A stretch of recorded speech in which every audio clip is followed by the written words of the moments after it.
but nevertheless, the Gephardt rule was about basically including every time that there's two aspects to congressional expenditures. One is they make the expenditures, and that is they pass a budget, theoretically. And then later in the year, there is a debt ceiling vote, which has to happen. And that vote is not to actually expend money that money has already been expended. That money has already been appropriated. It is essentially a vote to decide to pay the bill. So it's not an elegant metaphor, but it's like you go and buy a new T-shirt and you use your credit card. When you make the decision to spend the money is when you bought the T-shirt, not when you pay the bill on the credit card. Now, we have never defaulted in the history of this country on U.S. Treasury bills. And if you were not to raise the debt ceiling, that's what you would do.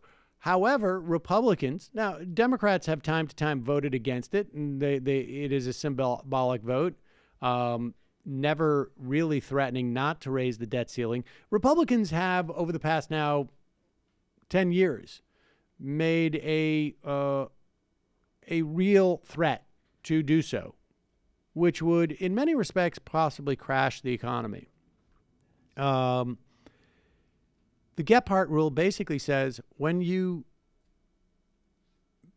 expend the money, when you vote on the budget, we're also going to tuck in a thing that automatically raises the debt ceiling so that this can no longer be used as a Republican hostage.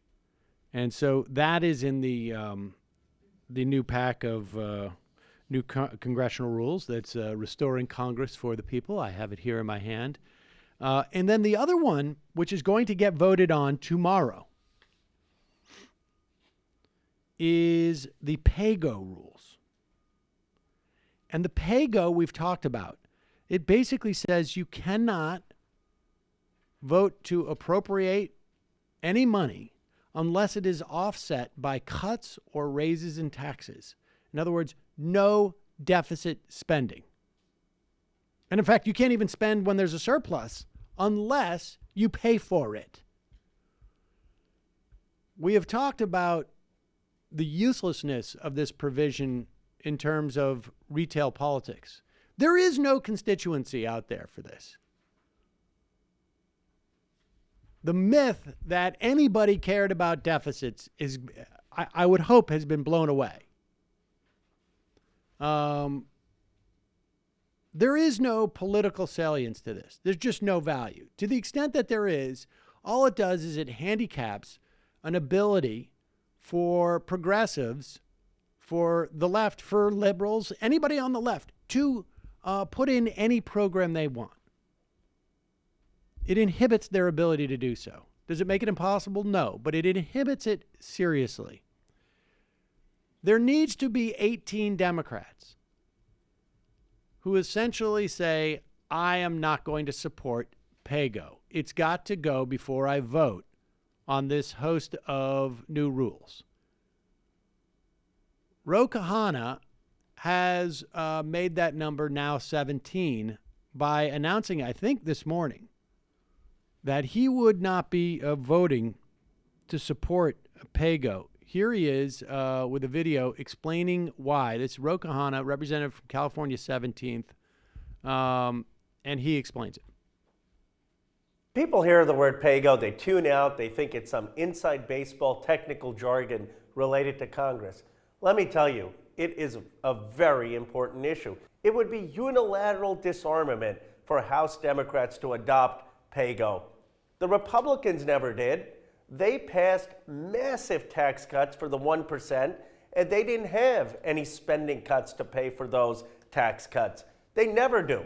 They don't ever balance the budget. The Republican tax reform bill that emerged from the U.S. House of Representatives ran into new obstacles. The Congressional Budget Office reported that it would add at least $1.7 trillion to deficits over 10 years. As the President noted, today we received the largest military budget in history. The budget deficit will balloon to $1 trillion by the year 2020. Yeah, this is something that Wall Street's been expecting. Private forecasters had said we would be seeing trillion-dollar deficits because of the president's tax reform bill. Now that House Democrats are in charge, some folks want us to limit our policies by adopting PayGo. Here's what it would mean. If we have PayGo, then to do something like Medicare for All, to do something like expanding Social Security, to do something like a bold infrastructure plan or a Green New Deal would require us to negotiate against ourselves. We would require cuts in programs that many of us value and like. We shouldn't do that. The Republicans didn't govern that way. Instead of doing the politically expedient thing in seeking cuts that are not necessary, what we ought to do is the principled thing. We ought to argue that our policies are actually going to grow the economy, that these investments are in the interests of the United States. PayGo would be a terrible policy. It's exactly the type of weakness that people don't want to see. They want House Democrats to be bold, to offer our vision, and to offer a real alternative to what the House Republicans did. There you go. So now that number is down to 17. It would be worth your while to call members of the Congressional Progressive Caucus. Hopefully they're in your district, but if they're not, do one that's close to your district. Call and tell them to vote against PayGo. The more that the members of the House are aware that you're aware of this, this is one of those things that they usually just pass and never becomes a political issue at all because who cares?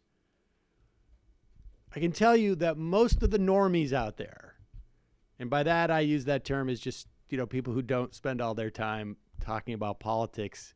Well, just about, as far as I can tell, everybody does now. Yeah. But it's normie to talk. But I would say but aren't, the people who are not listening to 3 hours a day of politics, let's put it that way, they don't know what PayGo is. And if you explain it to them very quickly, they're going to be bothered by it because it completely handicaps. It's not saying that you can't have offsets. It's just that by putting the default this way, it makes it much, much harder to get good policies and promote them. And so if members of the House suddenly realize people are paying attention to this now, I'm not going to vote for it.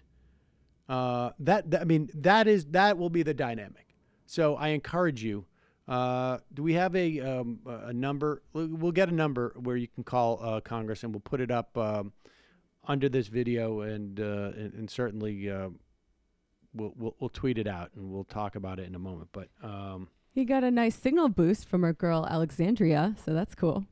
Yeah, I think people. I would be surprised if there aren't already a couple of other people who are going to come out and announce that they're voting against this.